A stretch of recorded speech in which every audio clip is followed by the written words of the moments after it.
Саламатсыздар, урматтуу Чалкан медиа каналынын көрөрмандары, өлкөбүздө алынган акыркы сааттагы жаңылыктар менен сиздерди тааныштырабыз. Биздин каналыбызга катталып, ой пикирлериңиздер менен бөлүшүңүздөр.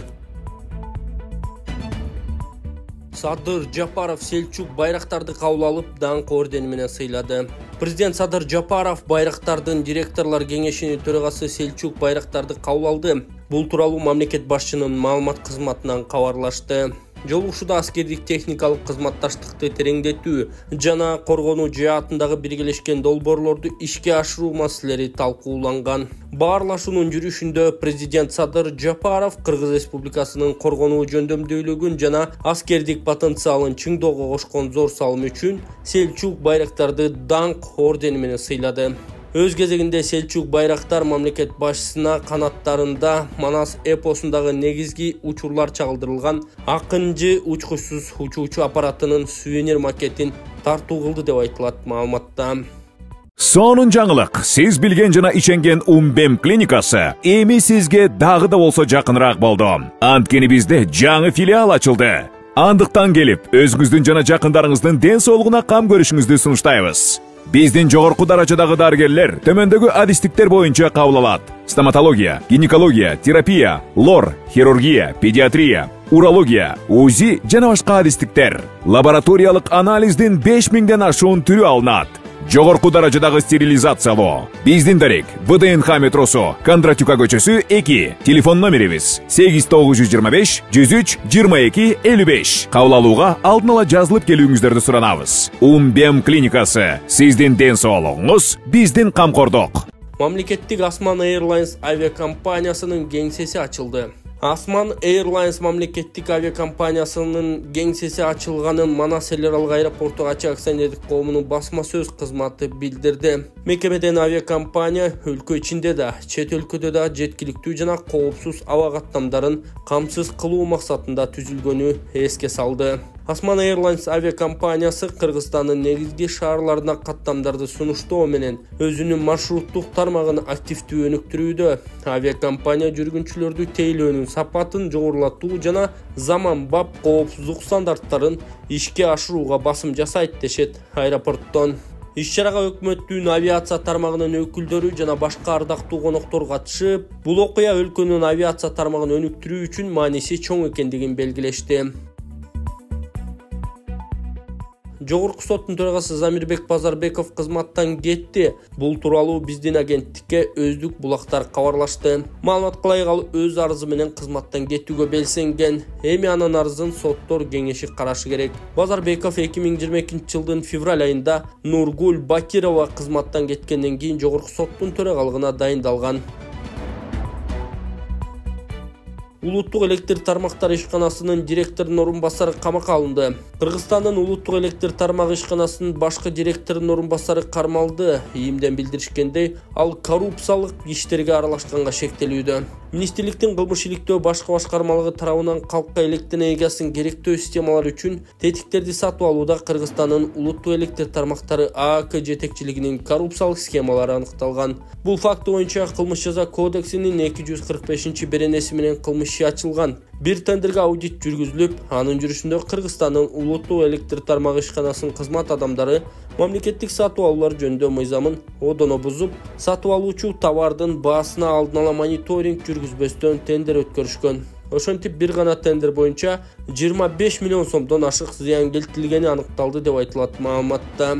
Иш боюнча табылган далилдердин негизинде кылмышка шектүү катары Кыргызстандын улуттук электр тармагы ишканасынын башкы директорунун орун басары 1992-жылы туулган жаран кармалып, убактылуу кармоочу жайга киргизилген. Соттун чечими менен ал 2 айга камалды. Учурда иш боюнча тергөө иштери уланууда. Өзгөндө балталанган келиндин апасы буту же колу сынды окшойт деп барган. Ош облусунун Өзгөн районундагы Жылалды айылында балталанган келиндин жакындары күнөөлүү адамды өмүр бою эркинен ажыратууну суранышты. Маркумдун апасы агасы турмуш басылмасына окуя тууралуу айтып беришкен. Мени кызыңыз ооруп калды, тез келиңиз деп чакырыптыр. Мен чыгып жатканда кайным дагы барып келейин деди. 15 мүнөттө барып калдык. Барсак милициялар келип, Баарын алып кетишиптир. Кичинекей арыкта толоккан жаткан экен. Толоккан, мен буту же колусунда окшойт деп баргам. Чыркыраган кайненеси да инсульт алган аял. Айдай кызым 28 жашка толо элек, колунда 1 жаш баласы бар. Өлгөндө эмчегинен сүт агып жатты. Ушунчалык да мыкачы болобу? Жаркыраган кызымды жарым сааттын ичинде өлтүртүп коюп отурам. Менин ичим күйүп жатат, жүрөгүм сыздап жатат. Болгону 2 эле кызым бар, кичинекей кызым болчу. Атасынын жүрөгү кармап, азыр ооруканада жатат. Менин талабым күнөөлүү өмүр бою камалсын. Балам үчүн баарына алым жетет дейт энеси. Улуусу 6 жашта, андан кийинкилери 5 жашта, 3 жашта жана 1 жаш 2 айлык. Белгилесек 4 октябрда 1996 жылы туулган келинди өзү жашаган үйдүн короосунда кошунасы балта менен чаап өлтүрүп койгондугу тууралуу милицияга кабар түшкөн. Бул факты каттоого алынып, чогултулган материалдын негизинде кылмыш жаза кодексинин 122 беренеси адам өлтүрүү боюнча кылмыш иши козголуп, ыкчам тергөө амалдары башталган. Маркумдун жансыз денесине тийиштүү экспертизалар дайындалып, окуяга күбөлөр сурак алынган. Ыкчам иликтөө иш-чаралардын натыйжасында кылмышка шектүү катары Өзгөн район 2000 жылы туулган тургуну кармалып, убактылуу кармоочу жайга киргизилген.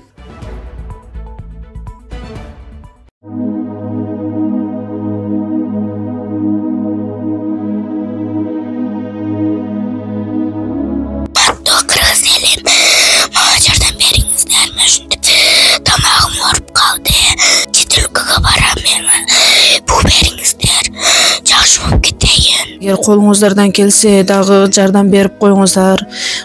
Өтө оор шарттабыз. Азырда дам кысылып, тезирээк барып операция кылдырышыбыз керек. Чет өлкөгө $45,000 сурап атат.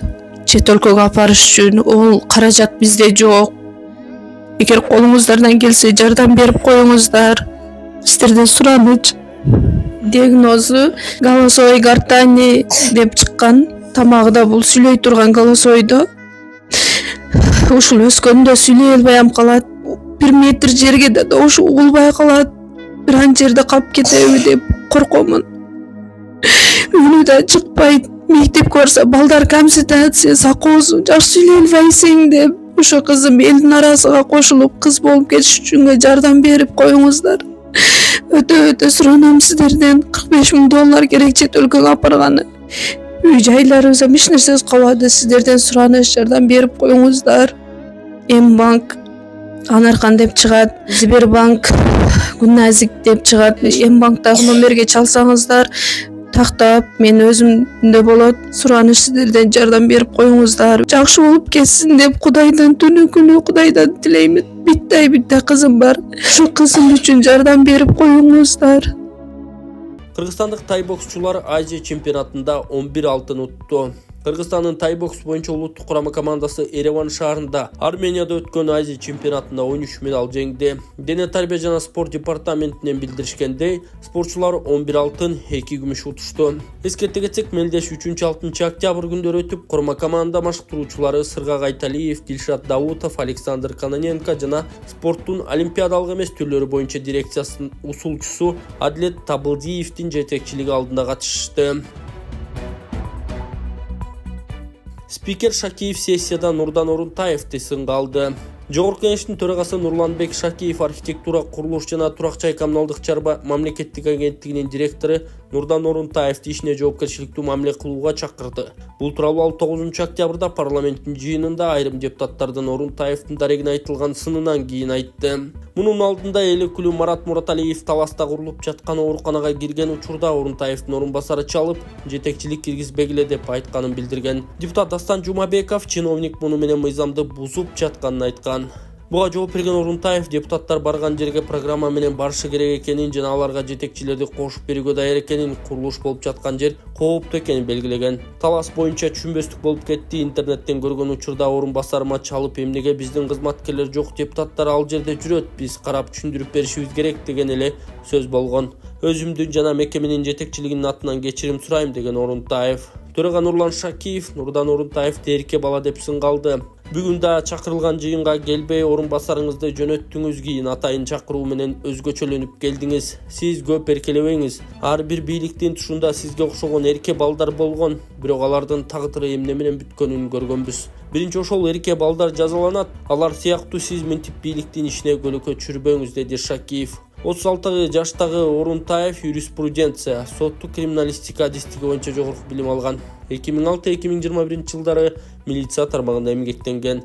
Ал Бишкектин вице-мэри, ага чейин мэриянын муниципалдык мүлктү башкаруу департаментинин директору болуп иштеген. Анын тушунда Борбор калаада бир катар курулуштар мыйзамсыз деп табылып, буздурулганы коомчулукта кызуу талкуу жараткан. Архитектура, курулуш, турак жай коммуналдык чарба агенттигине жетекчи болуп былтыр ноябрда дайындалган.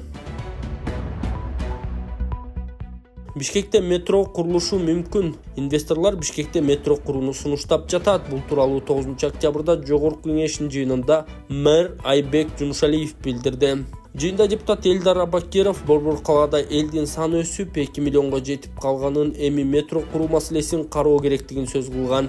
Мэр Айбек Жунушалиев мындай сунуш менен инвесторлорда чыгып жатканын айтып, алар менен келерки аптада жолуга турганын билдирген. Эмки 5-күнү инвесторлор менен жолугабыз. Алар метро куруу боюнча сунуштарын берет. Биз карап көрөбүз, шарттары туура келсе, анда биз аны баштаганга даярбыз, деди мэр.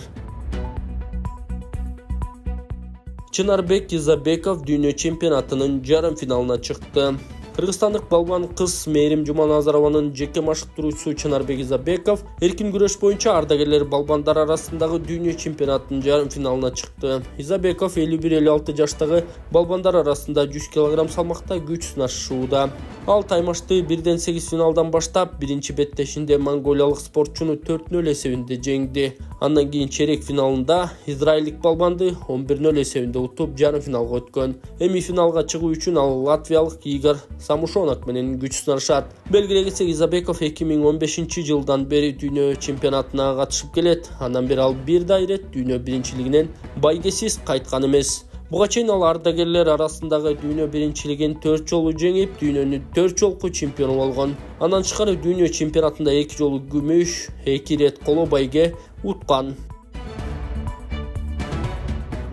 Быйыл 8 айда Кыргызстан Өзбекстандан 2,7 миң тонна өрүк сатып алган. Быйыл 8 айда Кыргызстан Өзбекстандан 2,7 миң тонна өрүк сатып алганын статистика агенттиги билдирди. Быйыл январь-август айларында Өзбекстан 14 өлкөгө 64,8 миң тонна өрүк саткан, анын баасы $62 миллион түзгөн. Кыргызстан Өзбекстандан өрүктү көп сатып алган 5 өлкөнүн катарына кирген. Биринчи Орусия 51 миң тонна, экинчи Казакстан 8 миң тонна, үчүнчү Кыргызстан 2,7 миң тонна, төртүнчү Азербайджан 1,5 миң тонна, Беларус 721 тонна.